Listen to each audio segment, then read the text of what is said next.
Hello and welcome to another episode of This Expat Life.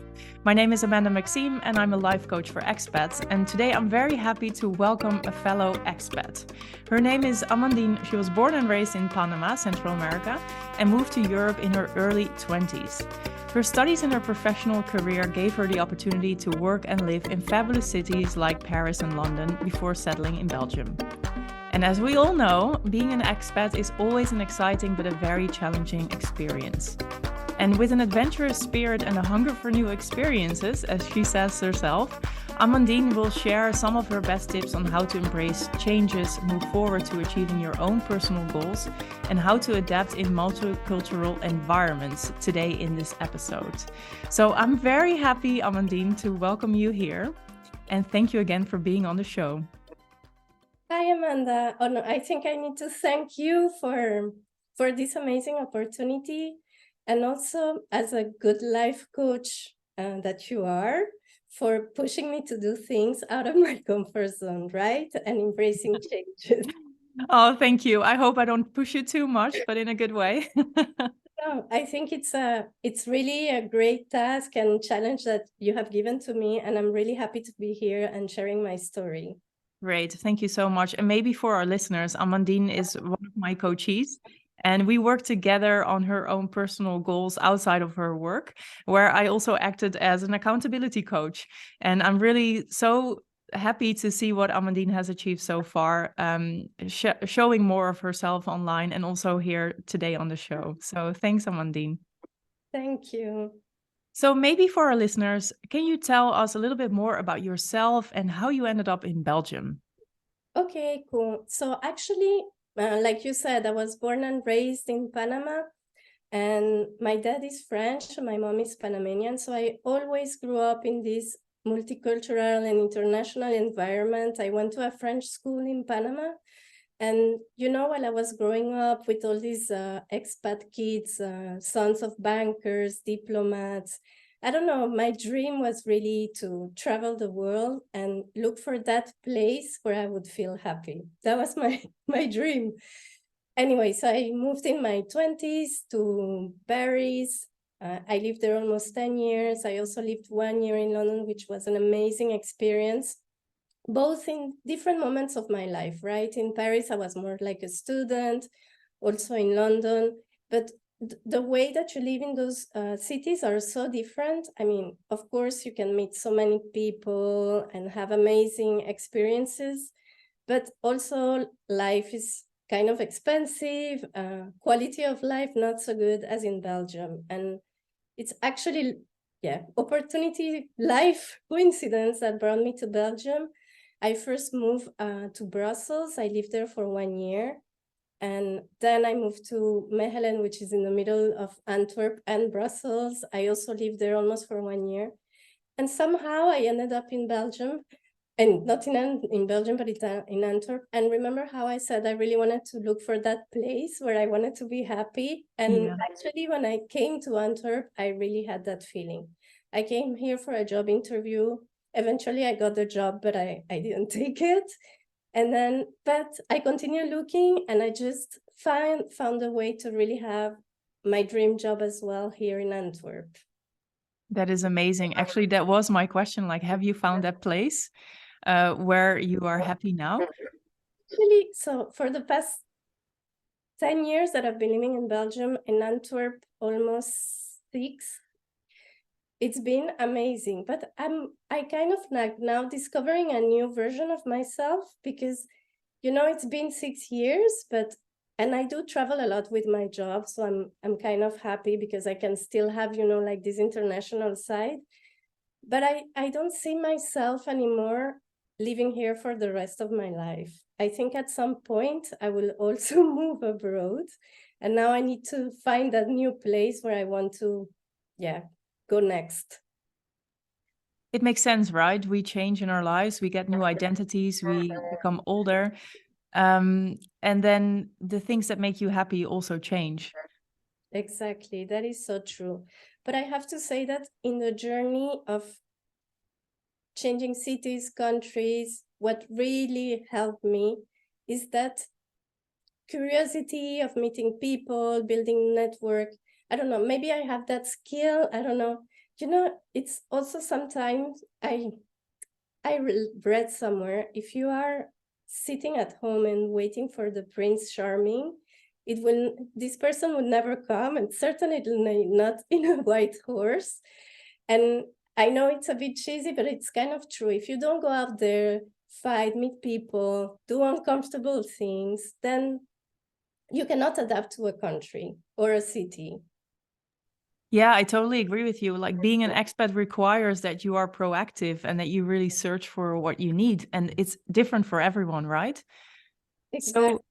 So And yeah. sometimes it's also, you go to people and sometimes they are very friendly, sometimes they're not friendly. You knock on doors, some doors open, some others close. But you don't have to stop on those that are closing. You need to continue.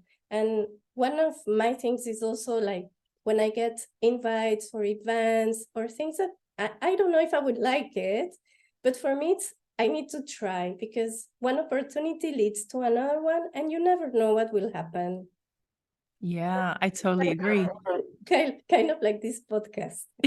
Yes, you don't know what will happen after this. It Right? might lead to something amazing. So one thing that I always liked about our sessions together, our conversations, and now also in this conversation, is that you have such a positive outlook on life. Like you say, some doors may open and some doors stay closed, but you need to focus on the doors that, that welcome you or that go open. And not everyone has a positive outlook on life. That's one thing. But actually, for many expats, it's sometimes also difficult to maintain that positive feeling, because I was just speaking to a coachee who is really struggling with where he lives, and everything seems to be happening at the same time right now. So he's a bit more negative than he usually is, at least than he is in his home country. So what tips do you have for expats who could use a bit of more positivity in their expat life? So I think there's a third option, which is actually you can also build your own store of opportunities. I love this. But anyway, so no, what I would suggest and give as an advice, because it's not easy, right? Like going to a new country or a new city, building connections. Maybe you have like you feel like you have a good connection with someone, but it's not going in the other way as well. There are days which are going to be hard, and also it's not like you have your best friends and family to go cry to if needed. So I think what you really need to do, first of all, is not to despair. Great things take time. And it's Yes. really baby steps. It's every day is a new day. And maybe today was not a great day, but tomorrow it's still the opportunity to create something that would also cheer you up. And I think also another good advice that for me, it's really something that drives me. You don't want people to see you as a negative person. And for me, even at work with my friends, when people call me, I want them to feel like they come to me because I can help, I can give a solution as much as I can, of course, because I don't have all the solutions. But I also like to keep this positive vibe, because when you come to someone, you also want to be like felt like you are going into the right direction, and you don't want to be like that negative person who's giving you an advice, or maybe not bringing you up but more bringing you down. Yeah, exactly. Although unfortunately, many people are still like unintentionally bringing others down. So, and not everyone is always this positive or this, I don't know, optimistic about things. So I'm also really curious, were you always this way, or did something happen in your life that made you also think like, hey, it's time for me to be more positive? I'm gonna be totally honest now and transparent. And I didn't have an easy life, right? So I had to build my own way to Europe, in the sense that when I came here, I had a scholarship, and sometimes the end of months were not easy. I also went through a divorce. Well, I don't speak so much about it, but I think, all these difficult situations, they make you grow and they build you as a person. And in Panama, we say, what doesn't kill you makes you stronger. Yeah, they say it in more countries, I believe. But I totally agree with this. And thank you for opening up also, because the things that you mentioned are things that we all go through. I mean, not everyone necessarily goes through divorce, but there's always something, that is really impactful in their personal lives. And I personally think that we don't speak enough about it. We could open up more space. So thank you for sharing that you've also went through difficult times, that you had to build your way to Europe as well. So was it born out of necessity to stay positive? Well, it's, at that time, the question was really, what should I do? Should I stay in that dark hole?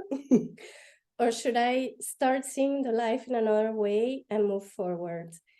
And I think, sometimes you believe in things and maybe they don't concretize or get real.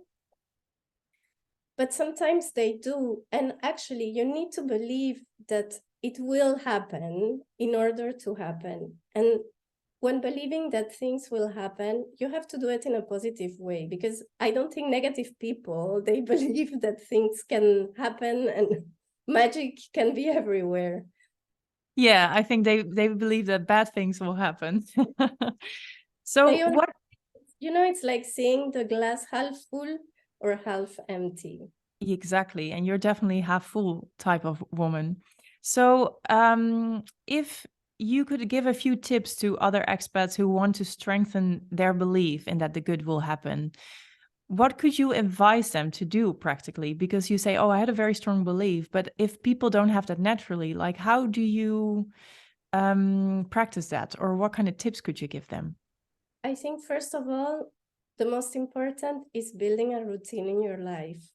Like really waking up early, making your bed, taking care of your mind and body. I mean, I know that I'm really into this healthy journey, even though I haven't been to the gym in a couple of weeks, but it's okay. The thing is that the most important is the routine. You have no idea when you have a routine how powerful it makes you, because you continue every day doing your daily task, knowing that this is the way you progress in life. And maybe tomorrow you won't see a big progress, but if you look in 6 months, it's going to be so different and you will be also a different person. Yes, I love this advice. It's so simple and practical, yet super powerful. And a lot of people underestimate what they can do in a month, or overestimate what they can do in a month, but underestimate what they can do in a year. And with these little tweaks that you implement every single day, I think you can generate a big change in your life. And I can also imagine that having a daily routine where you have small daily wins for yourselves also strengthen that belief in yourself, like, hey, good things are happening. I'm succeeding in life. Yes, indeed. And celebrating the small wins also. Yeah. Yes, yes, for sure. And speaking of routines, I know you travel a lot in Europe as well, but also sometimes back to Panama. So, most of our listeners, or my listeners, are expats, they travel a lot. What tips do you have for them to keep their routines? Because I definitely struggled with that when I was a busy diplomat and I was flying every 2-3 weeks to another city. I was really struggling with keeping up my daily routines of exercising, eating healthy, sleeping well. So, what tips do you have? But I think you did manage well the jet lag when you came back from Galapagos. I did, yes. I totally beat the jet lag, yeah. I know it's a bit difficult to keep the routine, to be honest, but sometimes what I do is not to be so hard on myself. And in total transparency as well, every time I come back from Panama, it takes me around 2 days to unpack, because those are my 2 days of denial. I don't want to be back in the reality. But Yeah. everything is a process. And I need to go through this process in order to readapt myself to where I live. And then when it comes to travel for work and everything, you know, I try to keep this routine as much as possible. Like, yes, I try to keep it as much as possible and not going to bed so late. Also, like having a proper night of sleep, because yeah, we're not getting any younger, so we need to take care of ourselves as well. Yeah, exactly. Thanks. I'm also curious about something else of your expat life, and that is your social network. Because often what I hear from people who move to the Netherlands, Belgium, Germany, Northwestern Europe, they find it difficult to make real deep friendships with locals living there. So, how did you create that social network around you? I know you have some really valuable friends. I mean, friendships that are really strong that you created since you lived in Belgium. So, how did you do that, and what did you find challenging in that? You know, well, first of all, because I've been traveling for so many years, and also because I've lived in so many countries, and I've also met people like me. It's funny because in Europe, wherever I travel, I always know someone in the city, which is a good thing because these people can help me with advices, what to do, where to go, and also help me with those kind of places that are not necessarily, you know, on Google or any other travel app. Yeah, you want the hidden spots, right? Exactly, the hidden spots. But anyway, so how did I do to start? First of all, I must say that I'm lucky, or maybe I've designed my work life in the way that I always go for international companies where there are like-minded people like me. It can be Belgian, it can be international expats. And I think, I don't know, it's like you attract them, you know? And, Yeah. and also what I've been doing, which I can understand is not easy. I've been to meetups.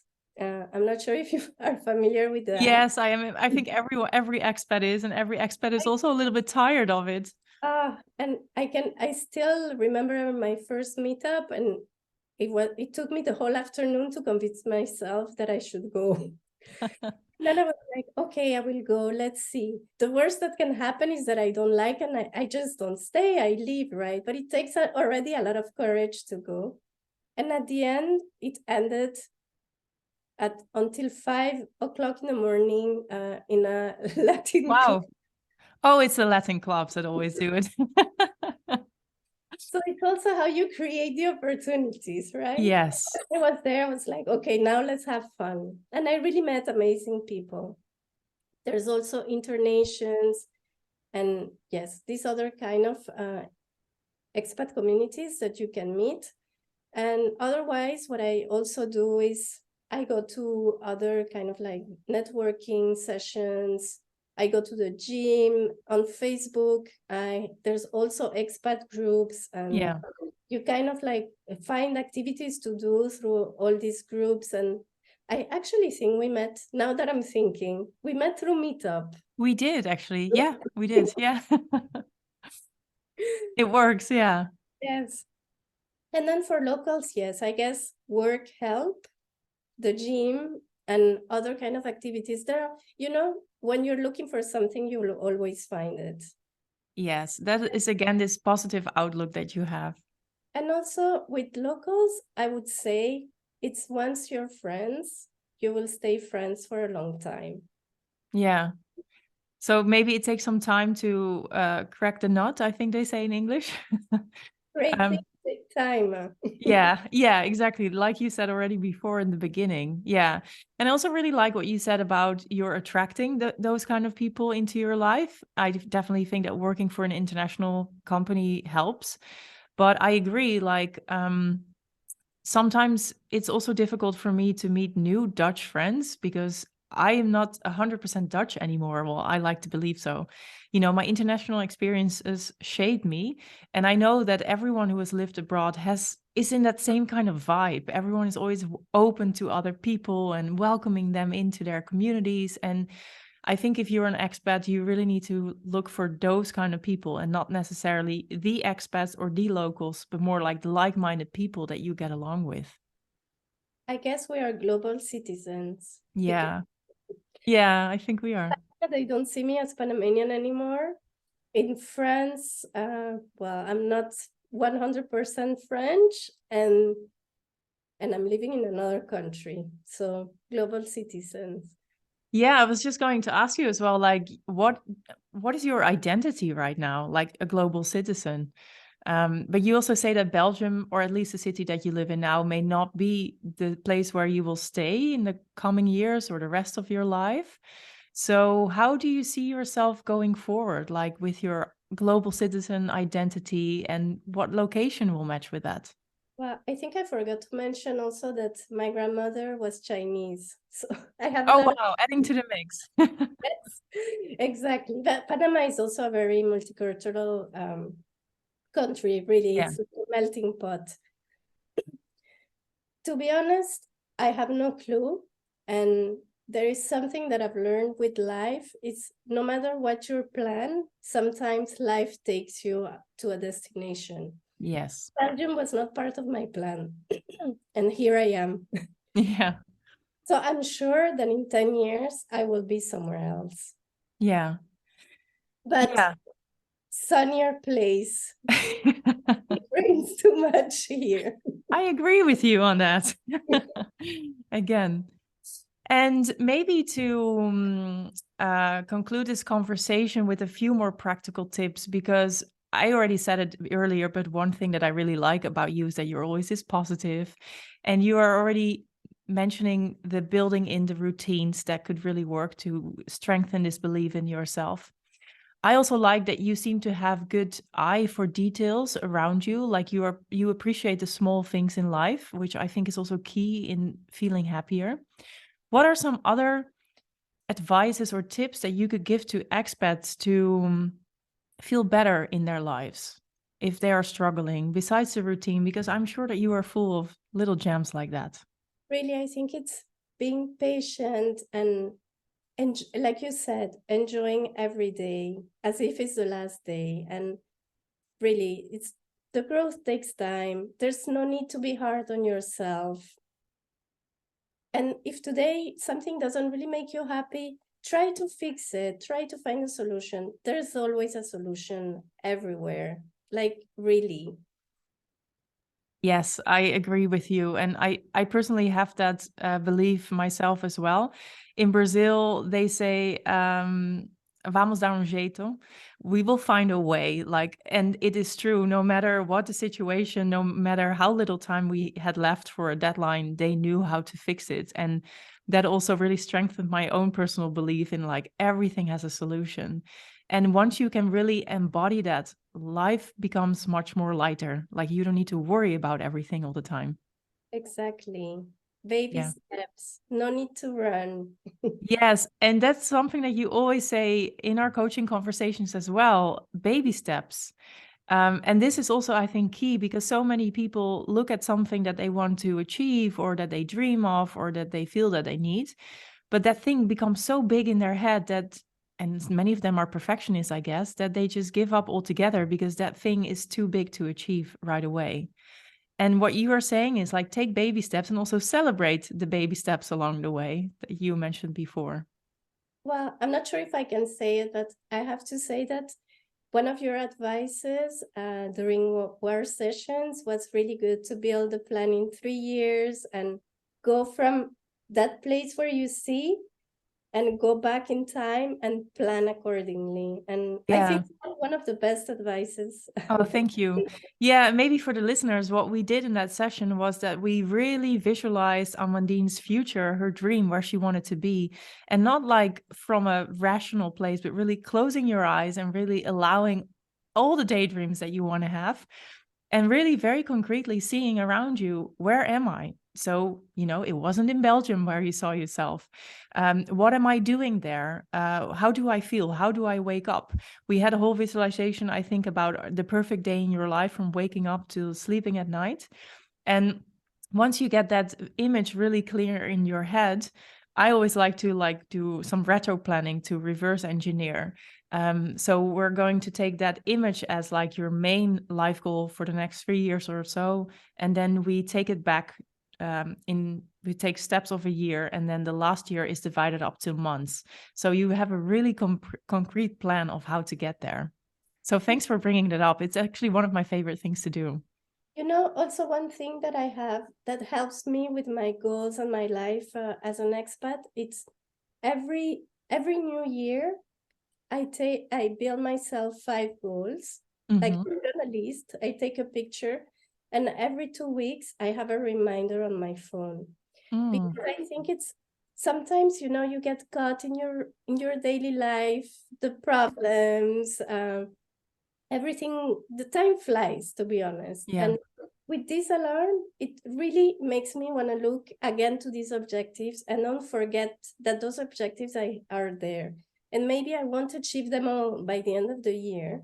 But if I do achieve 2 or 3, I will be already celebrating those 2 or 3. Exactly. Yeah, that's a good tip also, to keep reminding yourself of your goals and your objectives, of your plan, because any life is busy, but expat life is also very exciting and everything is new. So it's so easy to get caught up in it and to be distracted from your own path. So I really like this one. Maybe I should do it myself, to have it come up every 2 weeks as a reminder. It's a really good one. And I also agree with, maybe you won't achieve all. Probably you won't, because, life is what happens when you are, I actually forgot the saying, when you're busy, when you're making a plan. Well, we all know what I'm trying to say. But then maybe you haven't reached all the 5, but at least you made some progress, and you worked on your skills, and you worked on your belief in yourself and your creativity. And so that is really meaningful too. And I started doing that last year, actually. And at the end of the year, when I saw all my objectives, I was really happy because I achieved 3 out of 5. Amazing. Yeah. Also, then you work also on the new objectives, and you already know that you can take those out and put new in replacement, which was Yeah. good. And one of those objectives was my blog. Yes. And how is your blog going? So small positive changes. It's going really good. It had a whole makeover thanks to your advices. And now I've been working on creating content to post it on the blog.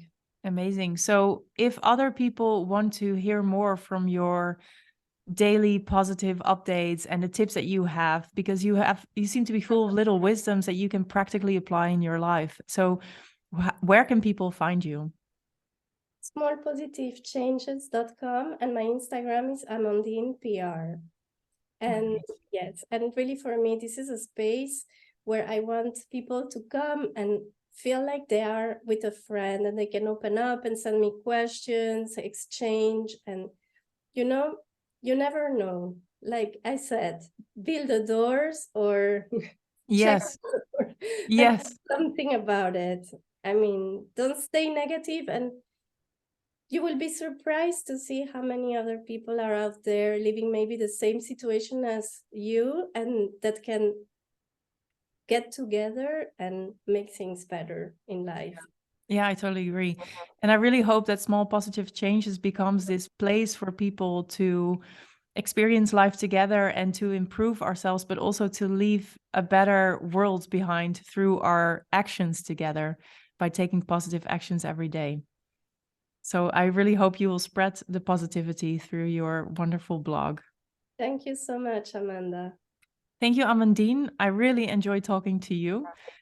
So if people are listening and they want to follow Amandine, you can find her at smallpositivechanges.com or on Instagram, where I also love following her for all her stories about where she is and her cute little dog. And you can find her at Amandine PR. Amandine, thank you again. And I wish you a wonderful day. Thank you so much for this opportunity, Amanda. You're very welcome. Bye-bye. Thank you.